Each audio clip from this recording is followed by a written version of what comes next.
ಯಾವುದೇ ಕಾರಣಕ್ಕೂ 1 ಇಂಚ್ ಭೂಮಿಯನ್ನು ಕೊಡೋದಿಲ್ಲ, ಭೂಮಿಯನ್ನು ರೈತರಿಗೆ ಬಿಟ್ಕೊಡ್ಬೇಕು ಅಂತ ಮುಖ್ಯಮಂತ್ರಿಗಳು ಸಾಕಷ್ಟು ಕಾನೂನಿನ ಪ್ರಶ್ನೆಗಳಿದೆ. ಫೈನಲ್ ನೋಟಿಫಿಕೇಶನ್ ಆಗಿರೋದ್ರಿಂದ ನಿನ್ನೆ ತುಂಬ ತಡರಾತ್ರಿವರೆಗೆ ಅವ್ರು ಮೀಟಿಂಗ್ ಮಾಡಿದ್ದೀವಿ ಬೇರೆ ಬೇರೆ ಮಿನಿಸ್ಟರ್ಗಳ ಜೊತೆಗೆ. ಇವತ್ತು ಒಂದು 10 ದಿನ ಕಾಲಾವಕಾಶ ಬೇಕು, ಮತ್ತೆ ಸಭೆ ಮಾಡ್ತೀನಿ ಅಂತ ಹೇಳಿದ್ದಾರೆ. 15ನೇ ತಾರೀಕು ಮತ್ತೆ ಬೆಳಗ್ಗೆ 11 ಗಂಟೆಗೆ ಇದೇ ಜಾಗದಲ್ಲಿ ಮೀಟಿಂಗ್ ಮಾಡಿದ್ದಾರೆ. ಅಲ್ಲಿವರೆಗೆ ಸ್ವಾಧೀನ ಪ್ರಕ್ರಿಯೆಯನ್ನು ಯಾವುದೇ ಕ್ರಮಗಳನ್ನು ಮಾಡಲ್ಲ.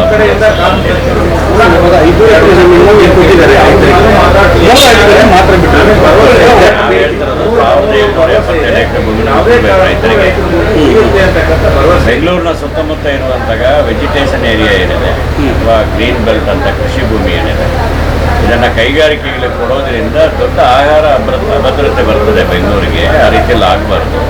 ಪ್ಲಸ್ ಆ ರೈತರು ಭಾರಿ ಸೀರಿಯಸ್ ಅಂತ ಕೃಷಿಕರಿಂದ ಅವರ ಭೂಮಿಯಿಂದ ಒಕ್ಕಲಿಸುವಂಥ ಕೆಲಸನ ಸರ್ಕಾರ ಮಾಡಬಾರ್ದು. ಇದು ಕರ್ನಾಟಕ ರಾಜ್ಯಕ್ಕೆ ದೊಡ್ಡ ತೊಂದರೆಯಾಗುತ್ತೆ. ಬೆಂಗಳೂರಿನ ಈ ರೀತಿಯಾದಂತಹ ವೈಜ್ಞಾನಿಕ ಅಭಿವೃದ್ಧಿ ಏನಿದೆ ಅದು ಕರ್ನಾಟಕಕ್ಕೆ ಹೊರೆಯಾಗಿಬಿಡ್ತದೆ.